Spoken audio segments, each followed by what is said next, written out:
My dad shoved my 10-year-old daughter off her chair at the Christmas table. That seat is for my real grandkid. Get out. She hit the floor in front of 14 relatives, and nobody moved. I didn't scream. I didn't cry. I said 4 words. My mom dropped her wine glass. My dad went pale. 3 days later, he received a certified letter, and his hands wouldn't stop shaking. My name is Dana. I'm 34, a single mom, and an ER nurse. And this is the story of how I stopped begging my family for a seat at their table and started building my own. If you're watching this, please subscribe and let me know in the comments where you're watching from. Now let me take you back to the morning of December 25th, the day everything changed. Most mornings started the same way, 5:30 a.m. in a cottage the size of a 2-car garage, tucked behind my parents' house at 14 Birchwood Lane.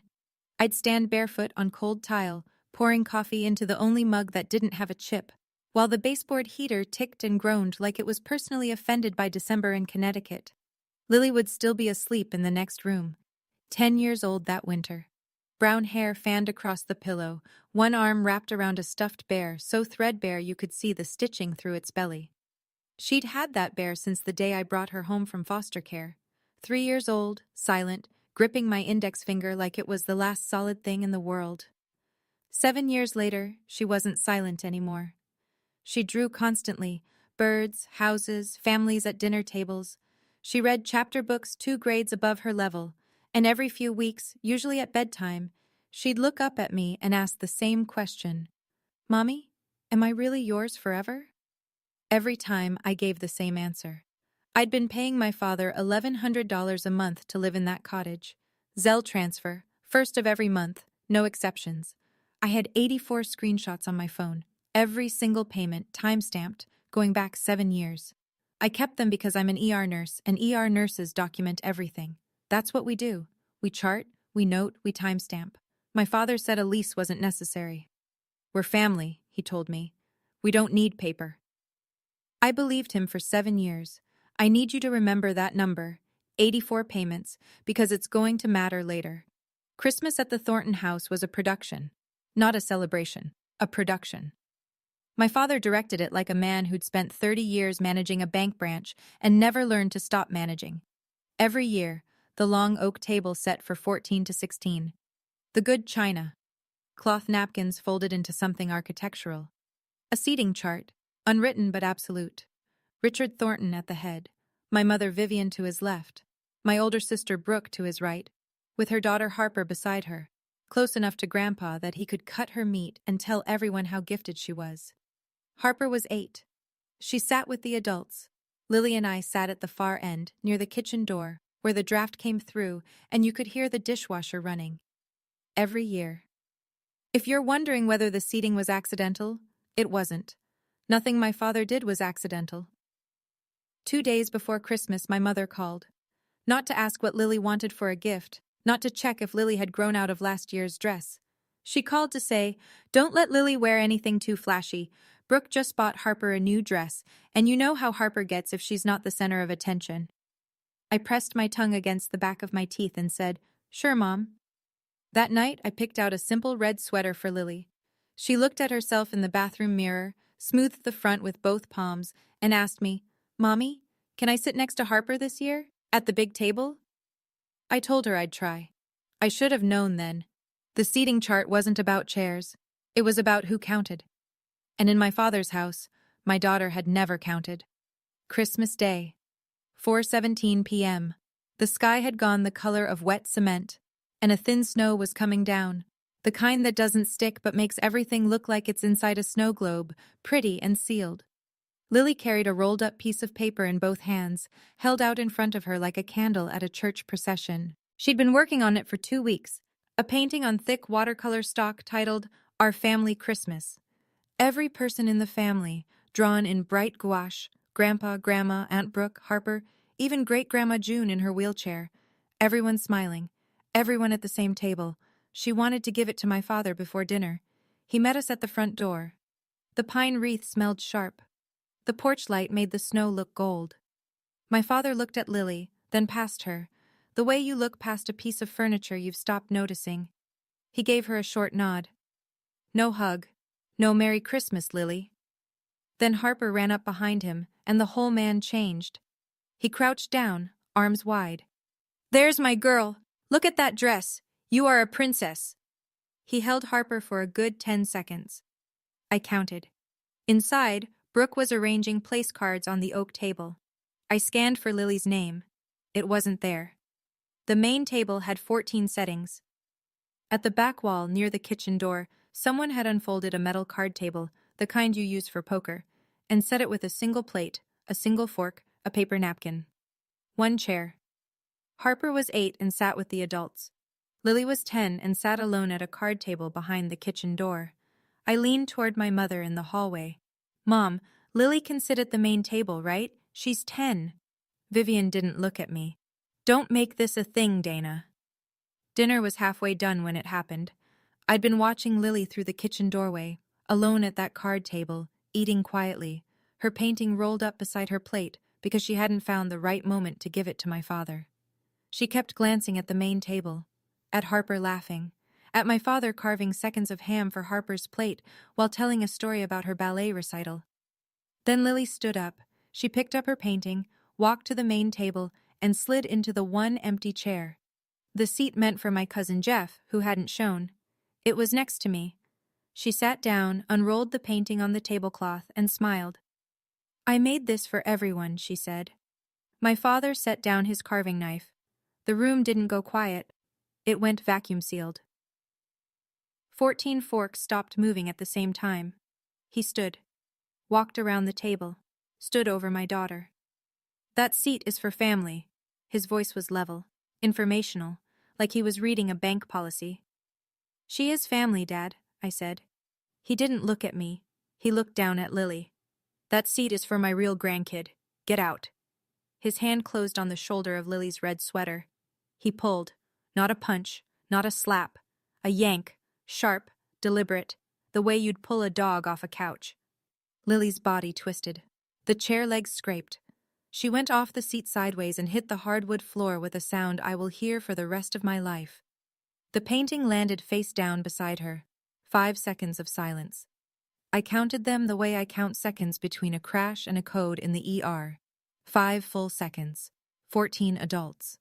Nobody stood. Vivian looked at her plate. Brooke cut a piece of ham. Lily didn't scream. She looked up at me from the floor, eyes wide, and whispered one word. Mommy? I don't remember standing up. I remember being up. I remember the feel of the napkin leaving my lap, the scrape of my chair, and then I was already moving. I didn't shout. I didn't lunge. 7 years of ER training will do that to you. When the worst thing in the room is happening, you don't scream. You act. Your hands go steady. Your voice drops. I crouched down, slid my arms under Lily, and lifted her. She was shaking, small, fast tremors, the way a child shakes when she doesn't understand what just happened, but her body does. I held her against my chest, one hand on the back of her head. Then I looked at my father. He was still standing. His hand was still half raised, fingers open, like the ghost of Lily's sweater was still in his grip. I said 4 words. We are done here. Behind me, I heard a sharp crack, glass on wood. My mother's wine glass had slipped from her hand onto the table. Red wine pooled across the white cloth like an ink blot. My father's face went the color of the snow outside. I picked up Lily's painting from the floor, took our coats from the hallway closet, and walked out the front door. Nobody followed us. The snow had picked up. It stuck to Lily's eyelashes. She whispered into my neck, "Are we going home?" "We're going to our home," I said. In the car, engine running, heat blasting, I pulled up the back of Lily's sweater. A red mark, already darkening, ran across her lower back where she'd hit the chair leg on the way down. I took 3 photos. Timestamp, December 25th, 7:42 p.m.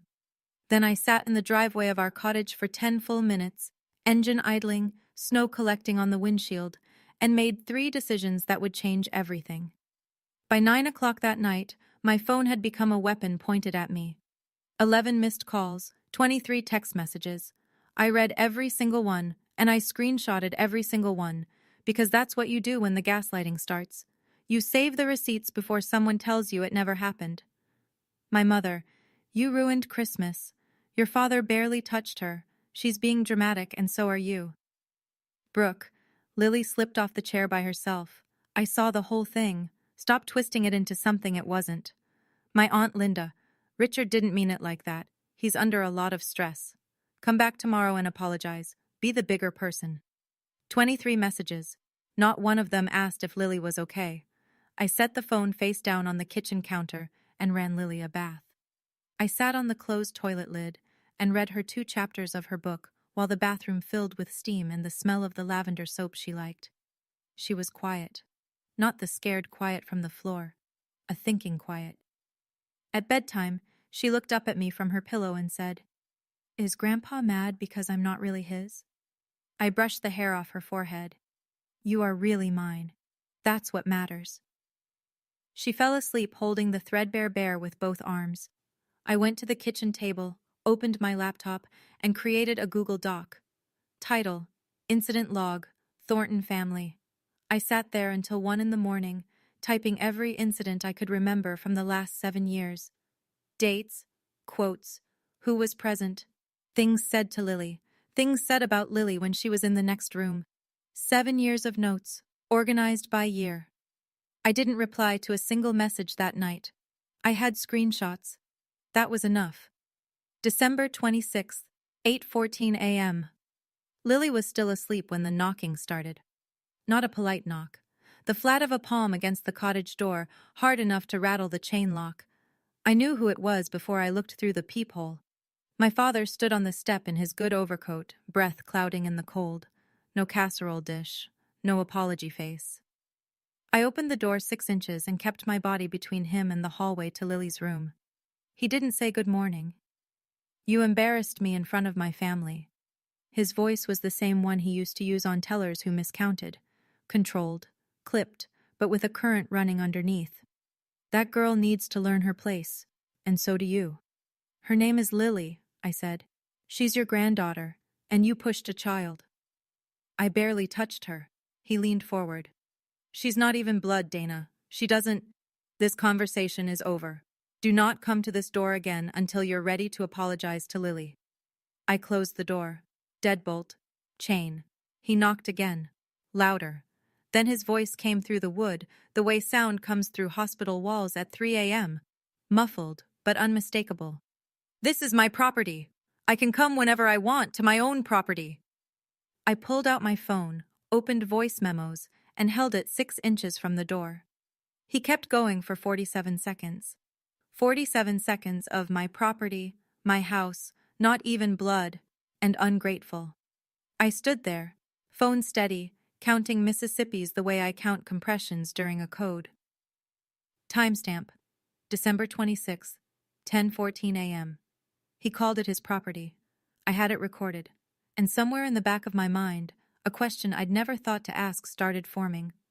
Whose property was it really? I need you to understand.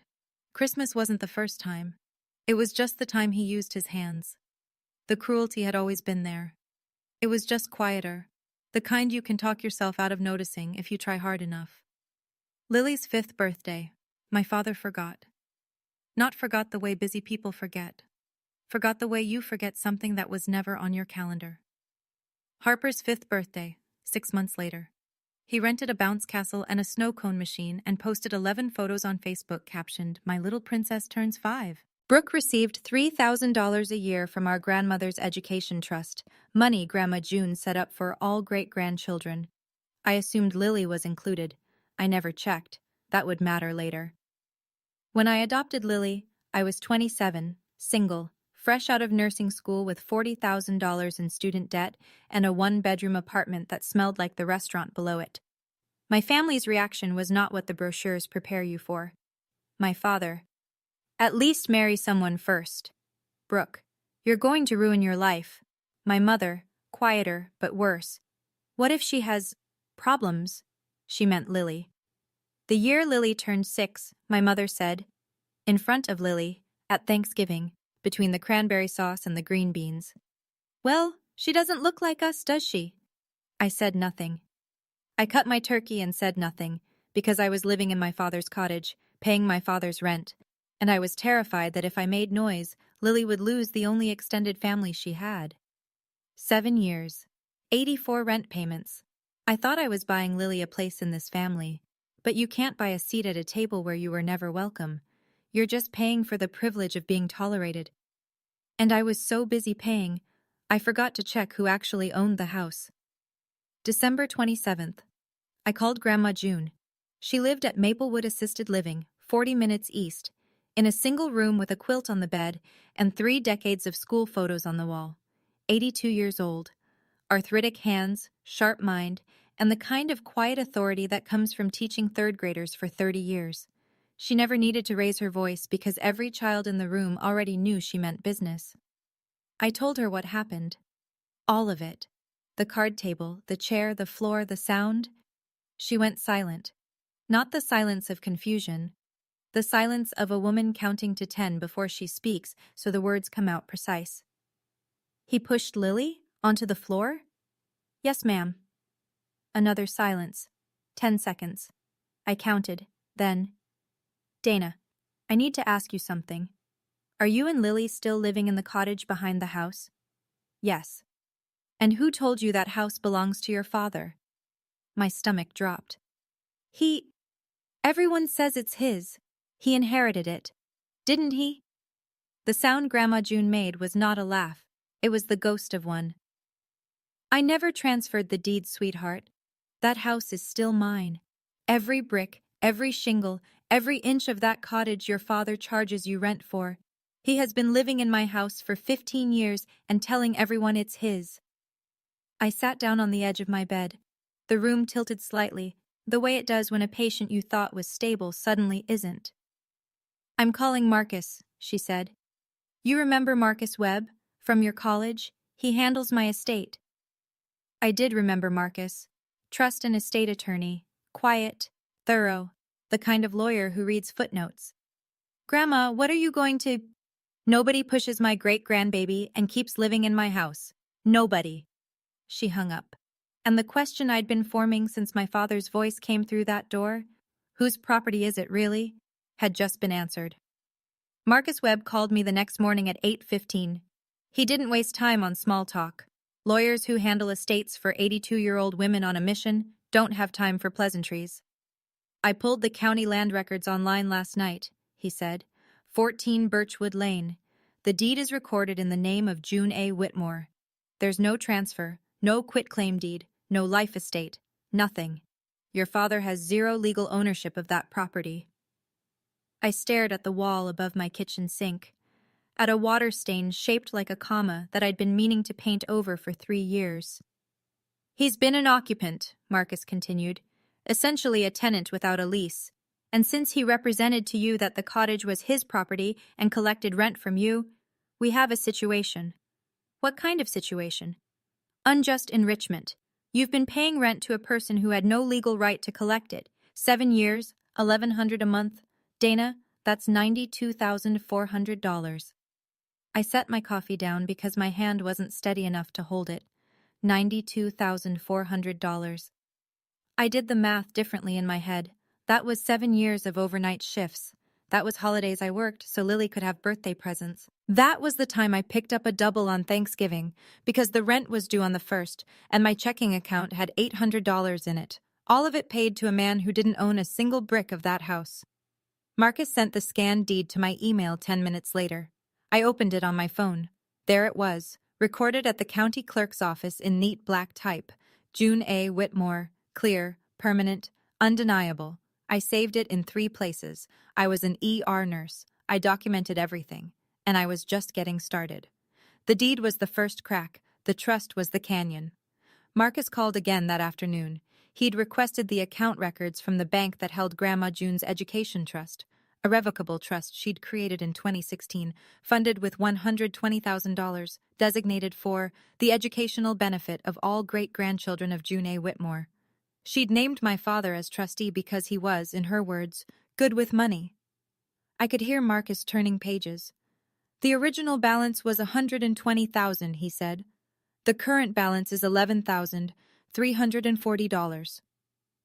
I pulled the phone away from my ear and looked at it, the way you look at a machine that's just given you a reading you don't trust. Where did the rest go? 14 withdrawals between 2019 and 2024. Every single one is coded as educational expenses, Harper Thornton Hayes. He paused.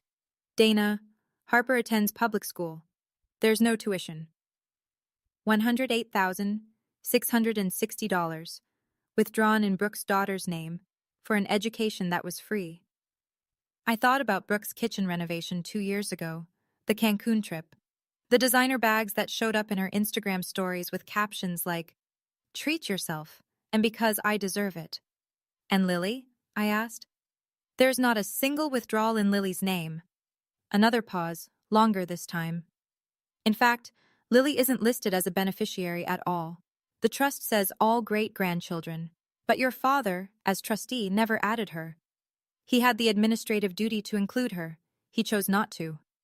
$108,660 gone. And my daughter's name was nowhere in the document, not because she wasn't eligible, because my father made sure she wasn't. I closed my eyes, breathed, and for the first time since Christmas, I felt something colder than anger. Marcus set up a 3-way call that evening, me, him, and Grandma June. I sat at the kitchen table with the laptop open and Lily's door closed, the sound of her audiobook playing softly down the hall, some chapter book about a girl who befriends a dragon. The kind of story where things turn out right. Marcus walked Grandma June through everything. The deed, the rent, the trust, the 14 withdrawals, the missing beneficiary. He spoke the way he always did, level, precise, like he was reading a lab report. When he finished, Grandma June went quiet. I watched the clock on the microwave. 15 seconds. I was counting again. In the ER, you learn that silence can mean 2 things: a patient crashing or a patient deciding to fight. Then she spoke, and her voice was so calm it could have frosted glass. Marcus, I need 3 things done before New Year's. First, freeze the trust. Today. No more withdrawals by anyone. Second, I want a full accounting from Richard. Every dollar, every receipt. He has 30 days. Third, prepare an amendment. The sole beneficiary of the Education Trust, effective immediately, is Lily Marie Thornton. Marcus said, "Yes, ma'am." And the house? They've been living in my house for 15 years without paying me a cent and charging my granddaughter rent. Her voice didn't shake. It sharpened. Give them a proper 30-day notice to vacate. Certified mail. I started to say something. Grandma, are you sure? Mom will... She cut me off. Your mother watched a grown man push a child onto the floor, Dana. And she picked up her fork, I'm sure. I heard the click of her hanging up, clean and final, the way she used to close her classroom door after the last student filed out. The trust was frozen. The clock was ticking. And I hadn't raised my voice once. December 29th, 4 a.m. Lily asleep, cottage quiet, kitchen table turned into a command center. I'm a triage nurse. When a trauma comes in, you don't panic, you organize. You assess what's bleeding, what's broken, what can wait, and what can't. Then you move, one task at a time, until the board is clear. I applied the same logic to my father. Folder 1, the manila one, physical copies, 3 printed photos of Lily's bruise with timestamps, a printed copy of the medical report from Dr. Patel, Lily's pediatrician, who documented contusion on lower back consistent with blunt impact against furniture edge during our visit on December 26th. Folder 2, digital, backed up to cloud, the Google Doc incident log, now 23 pages covering 7 years. 23 screenshots of text messages from Christmas night, each with timestamps and sender names. The 47-second voice memo of my father at the door. 84 Zelle payment confirmations totaling $92,400. The scanned county deed.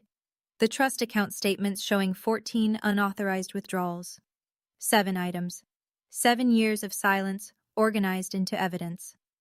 I called Dr. Amara Singh's office when they opened at 9, a pediatric counselor in Glastonbury who specialized in children processing family disruption.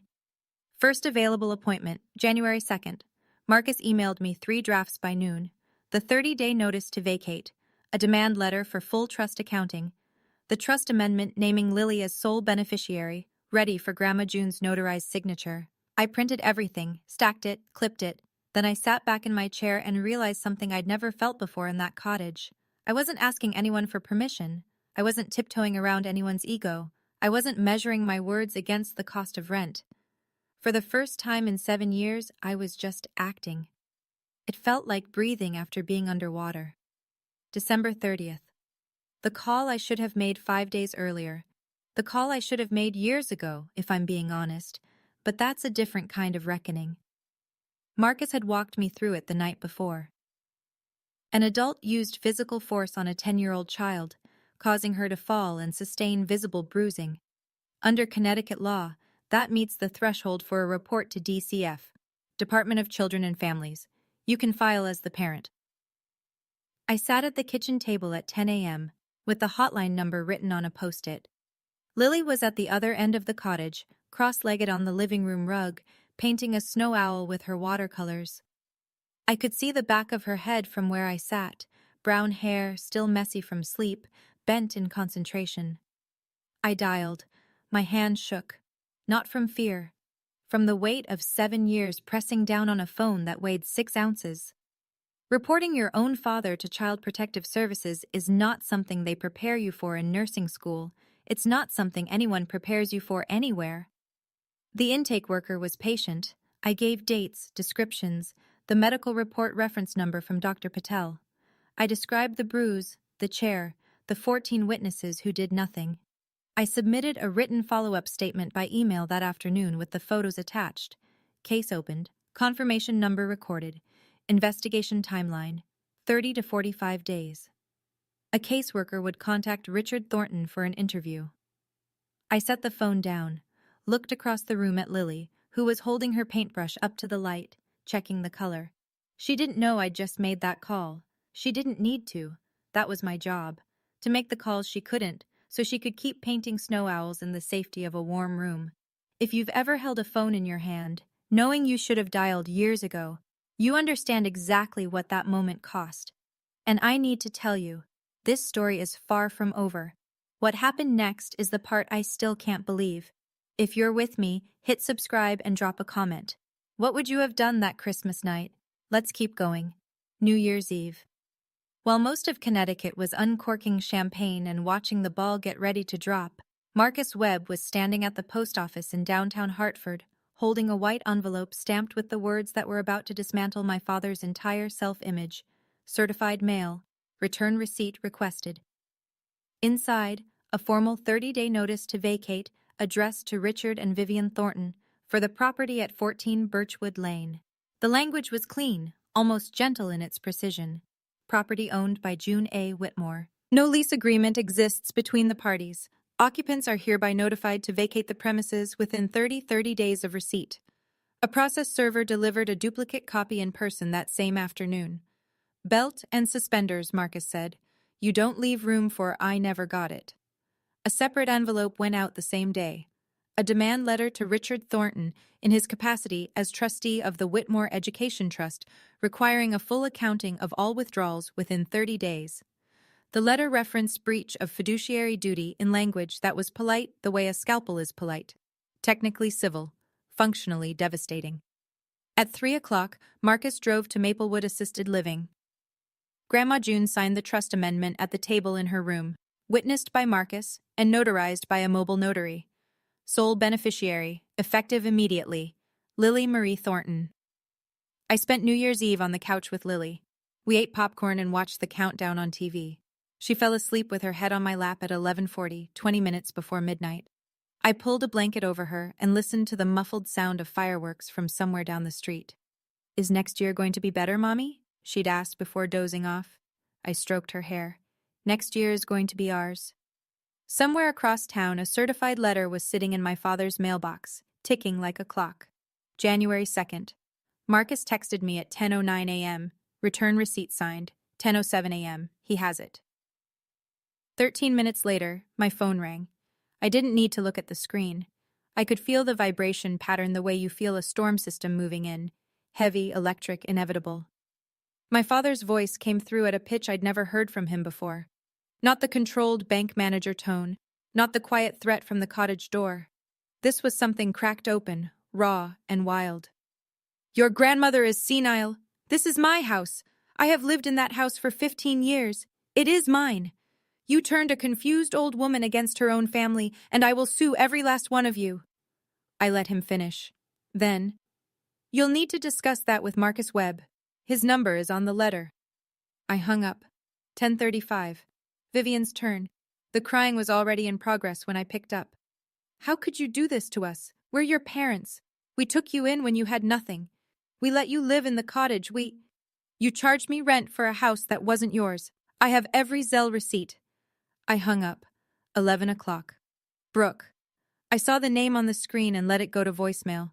The message was 40 seconds of threats about lawyers, elder abuse, and how I was going to pay for this. I saved it, filed it, moved on. That afternoon, Marcus told me Richard had called Grandma June directly, screamed at her for 4 minutes. Grandma June waited for him to finish, then said, in the same voice she'd used to quiet a classroom of 8-year-olds, I'm 82, Richard, not stupid. You have 29 days. She hung up first. The calls didn't work, so they switched tactics. First week of January. Brooke sent a group text to every relative in the family, 23 people, including cousins I hadn't spoken to since Obama was in office. I know because my cousin Rachel forwarded it to me within the hour with a single comment. Thought you should see this. The text read, just wanted everyone to know what's happening.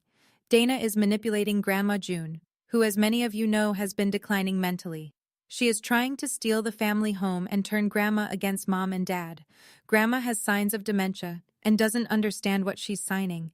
Please call her and talk some sense into her before this goes further. This is breaking Mom's heart. Every sentence. A lie pressed flat and smooth, the way you iron a crease into a shirt you want to look respectable. I screenshotted it, filed it. Then my Aunt Linda called. Linda, who'd texted me on Christmas night to say Richard didn't mean it, be the bigger person. Her voice was careful now. Testing. Dana, is it true you're trying to kick your parents out of their home? It's not their home, Aunt Linda. It's Grandma June's. Dad lied, and he pushed Lily. Richard would never. I have a recording. Silence. Then, what? I sent her the 47-second voice memo. The one with my property, and not even blood, and ungrateful. I didn't say anything else. I just sent it and waited. 3 minutes later, Linda texted back 2 words. Oh God. 2 of my cousins unfriended me on Facebook that week. My great-aunt Patty sent a message that said, you're tearing this family apart over a chair. I didn't respond. I didn't post. I didn't argue. Brooke had texted 23 people. I sent 1 recording to 1 person. Receipts don't need an audience. They need the right ears. January 2nd. The same day my father received the letter and started screaming. While he was calling lawyers and threatening lawsuits, I was in a waiting room in Glastonbury with magazines from 2022 and a fish tank that hummed like a meditation app. Lily was behind the closed door with Dr. Amara Singh. 45 minutes. I sat in the blue vinyl chair and stared at the fish, a fat orange one going in circles, and tried not to think about what my daughter might be saying in there. When the door opened, Dr. Singh asked Lily to pick a sticker from the treasure box in the corner, then stepped into the hallway with me. She was small, composed, the kind of person who speaks like every word has been weighed on a scale first. Lily asked me something today, she said. She asked me if she's real. I felt the floor tilt. She said her grandfather has been telling her she's not a real grandchild for years, not just Christmas. She said the other kids at family events repeat it. Not real, not blood, not one of us. She's been carrying that much longer than you think. I pressed my back against the hallway wall. The fluorescent light buzzed above us. She's resilient, Dr. Singh said. But she needs to hear, from the actions around her, not just words, that she belongs. She will, I said. I promise. On the drive home, Lily sat in the back seat, peeling the edges of her sticker, a purple triceratops. She said without looking up, Dr. Singh told me feelings aren't wrong or right. They just are. That's true, baby. Then is it okay that I'm mad at Grandpa? It is absolutely okay. She nodded and went back to her sticker. I could protect her from a shove. I had. But I hadn't protected her from the words. The years of quiet, daily erosion that taught her to question whether she was real. That failure sat in my chest like a stone. And I swore right there on Route 17 with the heater blowing and the Triceratops sticker half peeled that it would be the last time I was late. January 15th. The accounting deadline hit like a timer going off in an empty room. Marcus called at 4 p.m. His voice had the particular flatness of a man who expected exactly this. No response from your father. No accounting. No receipts. No communication from his attorney. If he even has one. The 30-day window for the trust accounting has closed. I was in the break room at the hospital, still in scrubs, eating a granola bar that tasted like pressed sawdust. Through the window, I could see the parking lot dusted with old snow, gray and pitted. What happens now?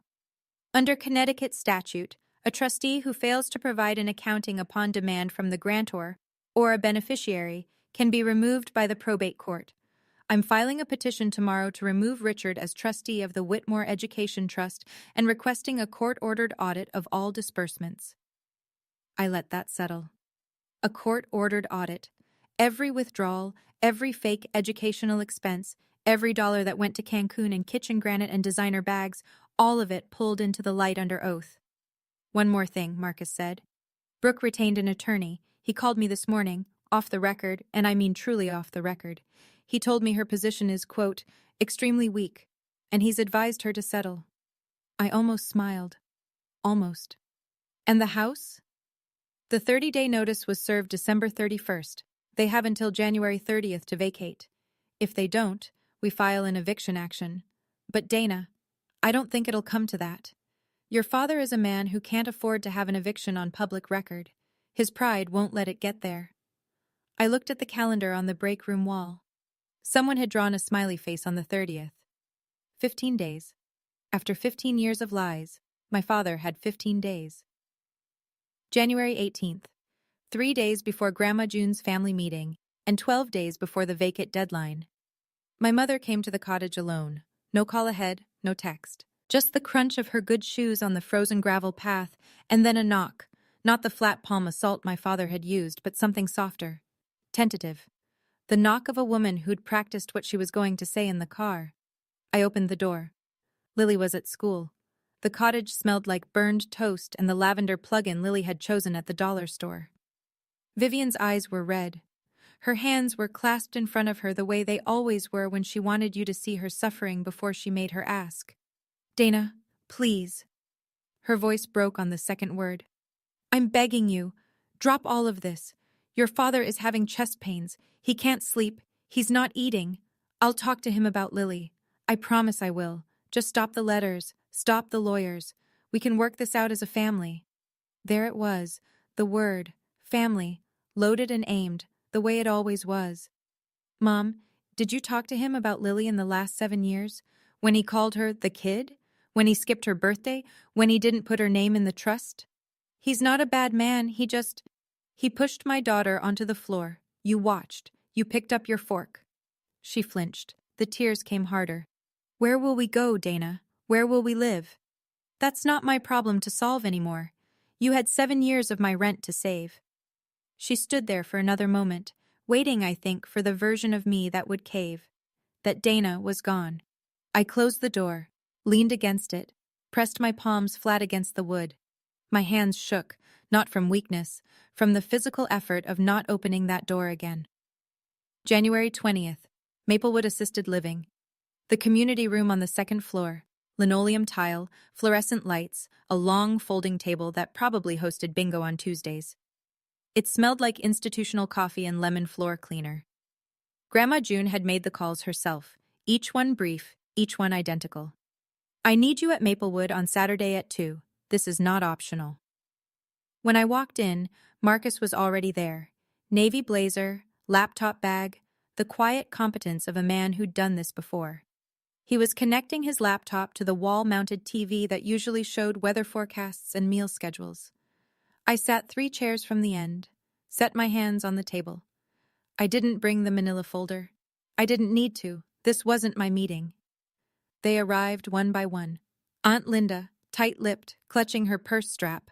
2 cousins, Derek and Nate, who'd unfriended me on Facebook but apparently couldn't unfriend Grandma June. Brooke, in sunglasses indoors, like she was arriving at a deposition she hadn't studied for. Richard and Vivian came last. My father walked in the way he walked into everything. Chin up, shoulders back. The posture of a man who'd spent 30 years behind a desk people had to stand in front of. Vivian trailed behind him, already crying softly. Then Grandma June was wheeled to the head of the table. She wore a gray cardigan buttoned to the top. Her reading glasses hung on a chain. In front of her, on the table, was a manila folder identical to the one I kept at home. Richard sat down, face flushed. "Mom, this is ridiculous. Whatever Dana's told you." "Sit down, Richard." Her voice cut the room like a ruler on a desk. "I have a few things to show everyone." Marcus opened his laptop. The TV screen flickered to life, and the room went very, very still. This is the moment. Everything Dana documented, every screenshot, every receipt, every recording she filed away instead of firing back, it all leads right here, to this room. If you're on the edge of your seat, hit that like button and tell me in the comments, do you think Richard will finally face what he did? Stay with me. Grandma June spoke the way she taught. Slowly, clearly, with the patience of someone who knows the class isn't going to like the lesson. 15 years ago, I allowed Richard and Vivian to move into my home on Birchwood Lane. It was a kindness, not a transfer. She nodded at Marcus. He placed a printed sheet in front of every person at the table. This is the county land record for 14 Birchwood Lane. The owner, today, as it has been since 1987, is June A. Whitmore. Me. Richard's jaw moved, but nothing came out. The color was leaving his face the way heat leaves a room when you open a window in January. 10 years ago, Grandma June continued, I created an education trust for all my great-grandchildren, all of them. I named Richard as trustee because I trusted him. She paused on the word trusted the way you pause on a crack in the ice. Marcus pressed a key. The TV screen lit up with a bank statement, rows of transactions, dates, amounts, neatly highlighted in yellow. These are the withdrawal records from that trust. 14 withdrawals over 5 years. Total, $108,660. Every one of them labeled educational expenses. Harper. She turned to Brooke. Brooke's sunglasses were off now. Her face had the color and texture of skim milk. Harper goes to public school, Brooke. There is no tuition. The room made a sound, not a gasp, more like the collective inhale of 6 people understanding something at the same time. Grandma June turned back to the table. Her voice didn't waver. And Lily Thornton, my great-granddaughter, Dana's daughter, was never added as a beneficiary. Not because she wasn't eligible, because Richard, as trustee, decided she wasn't family. She let that word hang in the air, family, like a nail driven through the center of the table. Richard stood up. The chair behind him screeched on the linoleum. I was going to transfer the deed. I was managing the trust properly. Brooke needed money for Harper's enrichment, and I made a judgment call as trustee, and... Show me one tuition receipt, Grandma June said. The room held its breath. Show me one invoice, one enrollment letter, one line item that proves $108,000 went to that child's education. Nothing. Richard's mouth opened and closed. He looked at Brooke. Brooke looked at her hands. Mom, Brooke started. Tell her. It was for activities and tutoring and enrichment programs. Vivian said nothing. She stared at the folded hands in her lap, the way she'd stared at her plate on Christmas night. Some people have one response to everything. Hers was disappearing. Then Aunt Linda spoke. She'd been sitting at the far end of the table, silent since she walked in, and when her voice came out it was low and shaking, not with tears, but with the kind of anger that comes when you realize you've been lied to and defended the liar. Richard, you told me Dana was the problem. You told all of us. You said she was bitter and dramatic and turning Grandma against the family. She held up the bank statement. This isn't bitter. This is theft. Derek and Nate stood up without a word and walked out. The door clicked shut behind them. They didn't slam it. They didn't need to. Marcus spoke next, his voice level and professional as a court filing. For the record, Mrs. Whitmore has amended the Education Trust. The sole beneficiary is now Lily Marie Thornton. Mrs. Whitmore has also issued a 30-day notice to vacate the property at Birchwood Lane. A petition to remove Richard Thornton as trustee has been filed with the probate court. Richard sat down slowly, like a man whose legs had stopped reporting for duty. His hands, resting on the table, were trembling. The room was quiet in the way a room is quiet after something has broken. Not peaceful, not resolved, just empty of everything except the sound of the fluorescent lights buzzing overhead. Grandma June turned to me. Her hand, small and knotted with arthritis, rested near my arm on the table. "Do you have anything to say, sweetheart?" I hadn't planned to speak. I'd come to listen, to watch, to let the paperwork do what paperwork does when people have spent years lying without it. But my grandmother asked, and I stood up, and the words came out the way they'd been waiting to come out for 7 years. Not loud, not fast, just clear. I looked at my father. "I spent 7 years trying to earn a seat at your table for my daughter. She drew you a painting that night. It was called Our Family Christmas. She drew every single one of you in it, and you shoved her off a chair for it." I looked at my mother. "I paid you $92,400 in rent for a house you didn't own, and when your husband pushed my child onto the floor, you picked up your fork." I looked at Brooke. "You took $108,000 that was meant for my daughter's education, and then you sent a group text to 23 people telling them I was the one stealing." I stopped. Let the silence sit. "I'm not asking for an apology. I stopped waiting for one of those a long time ago." I looked at my father one last time. "I don't negotiate with people who push children. Lily and I are done." I sat down. Under the table, Grandma June's hand found mine. She squeezed once. Firm, deliberate, the grip of a woman who'd raised 2 generations and wasn't finished yet. No one in that room said a word. The next 10 days moved with the slow, grinding certainty of paperwork doing its job. January 30th, vacate day. Marcus confirmed it by text at 6 p.m. "They're out. Confirmed with the neighbor. Moving truck left at 4. Richard and Vivian relocated to a 2-bedroom apartment in Meriden. $1,800 a month. The first rent check either of them had written in 15 years. My father didn't fight it. Marcus was right. Richard Thornton was a man who'd spent a lifetime building an image, and an eviction filing on the public record would have cracked it like a hammer through a window. He went quietly. That was the most dignity he'd shown in months. Second week of February. The probate court granted the petition to remove Richard as trustee. The judge's order was 3 pages long and included the phrase, "failure to fulfill fiduciary duties." Marcus Webb was appointed successor trustee by Grandma June. Trust balance at transfer, $11,340, plus a $40,000 deposit from Grandma June's personal savings. Lily's education fund, $51,340. Her name, finally, on the first page. Third week of February. The DCF investigation concluded. Finding indicated. The caseworker's report documented the physical contact, the bruise, the medical report, and the 14 witnesses who did nothing. Richard was mandated to complete an anger management program. Failure to comply could result in a restricted contact order. Marcus sent my father a final demand, repayment of $14,200, 12 months of rent, the maximum recoverable under the settlement Grandma June agreed to, in order to end it cleanly. Richard had 60 days. The cashier's check arrived in 43, $14,200. It wouldn't replace what those years cost, but it would put 6 months of rent in a savings account with Lily's name on it. Brooke held out longer than my father. But receipts don't care about stubbornness. First week of March. Marcus, in his capacity as successor trustee, sent a formal demand to Brooke Thornton Hayes, repayment of $108,660 in unauthorized trust withdrawals. The letter outlined 2 options.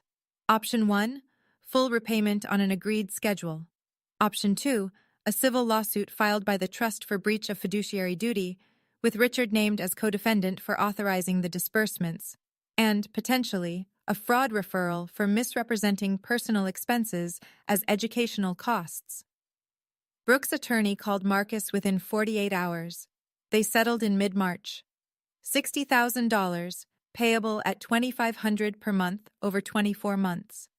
It wasn't the full amount, but Grandma June approved it.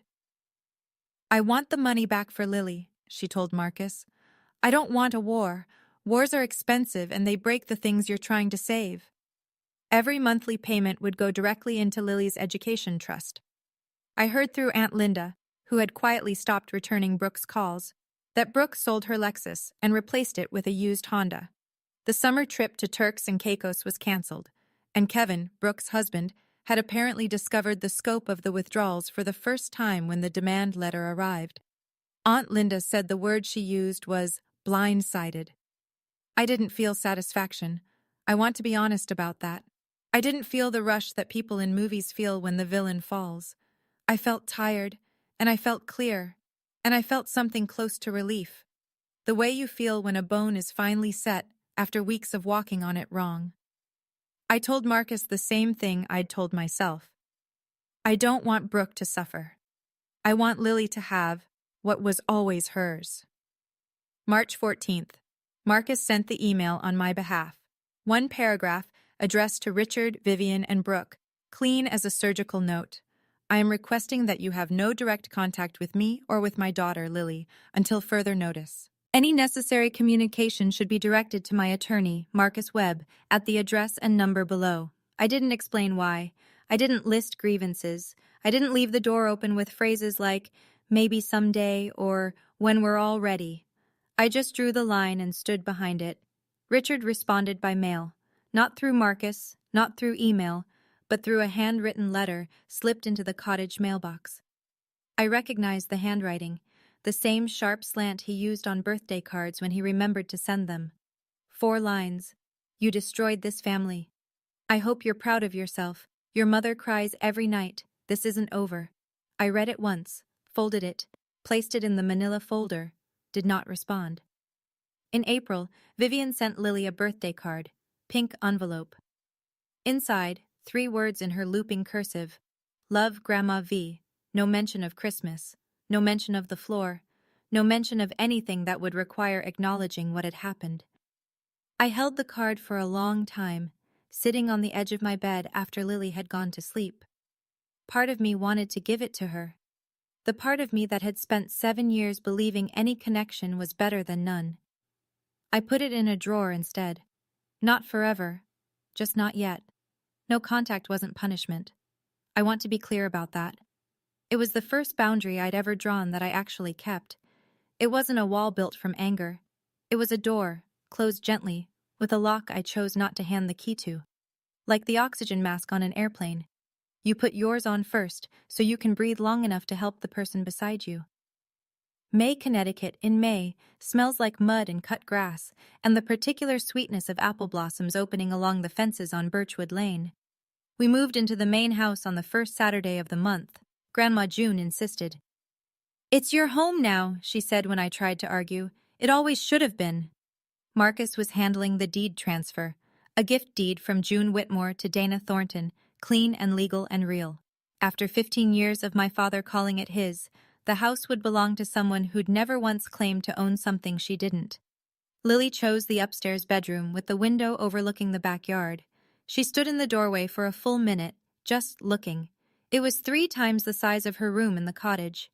Light poured through the glass and hit the hardwood floor in wide yellow stripes. This is mine, she said. This is yours. She hung one thing on the wall that first day, the painting. Our family Christmas. The watercolor from that night, edges soft from where it had hit the floor, one corner slightly creased from being carried to the car in the cold. She smoothed it flat and pressed a piece of tape on each corner. She still saw Dr. Singh every 2 weeks. One afternoon in late May, she came out of her session and said to me in the parking lot, with the sun on her face and her backpack hanging off one shoulder, Dr. Singh says I don't have to earn belonging. I just belong. I cried, right there next to the car, in broad daylight, for the first time since Christmas. Grandma June visited every Sunday. They baked, they painted, they read together on the porch while the bees worked the garden. June called her my girl. Lily called her Great-Grandma June. The education trust stood at $51,340, growing by $2,500 every month. Enough by the time Lily turned 18, for a future she could choose for herself. June. A Tuesday evening, warm enough to leave the kitchen window open. I was at the stove, wooden spoon in hand, steam rising from a pot of the pasta Lily liked, the kind with the little bow ties, because she said they looked like butterflies. The backyard was gold, birch trees catching the last of the light, a cardinal on the fence post, head tilted, watching nothing. Lily came in from the living room at a run, socks sliding on the hardwood, and wrapped her arms around my waist from behind. She pressed her face into my back, and I felt her breathe. "Mommy? Am I really yours forever?" The question. The same one she'd asked 100 times. The one I'd always answered the same way, forever and always. Quick, automatic, a reflex like catching a ball. But this time I turned the burner down. I set the spoon on the counter. I crouched until we were eye to eye, her hands in mine, and I gave her a different answer. "You are mine, and I am yours, and this house is ours, and nobody gets to tell you different." She smiled. Not the careful smile she used at my father's table, the one that asked permission. A real smile, wide and unguarded, the kind that starts in the eyes and doesn't stop. I hadn't seen that smile since before Christmas. Later, after she was asleep, I walked past her bedroom. The door was cracked open. The hallway light fell across the wall where the painting hung. Our family Christmas. But it was different now. She'd added to it. New figures in bright gouache beside the original Dana and Lily. A small woman in a wheelchair, Grandma June. A lady with dark hair, Dr. Singh. A man in a blue blazer, Marcus. The people who showed up. The people who stayed. The people who never once asked her to prove she was real. No Richard. No Vivian. No Brooke. Smaller family. Truer one. I leaned against the doorframe and listened to my daughter breathing in a room that was hers, in a house that was ours, in a life we'd built not from silence, but from the moment I finally broke it. Family isn't the people who gave you a chair at their table.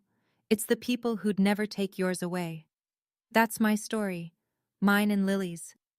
If you've ever had to choose between keeping the peace and keeping your child safe, I hope this gave you permission to choose your child, every single time. If this story stayed with you, hit subscribe, leave a heart below, and check the description for the next one.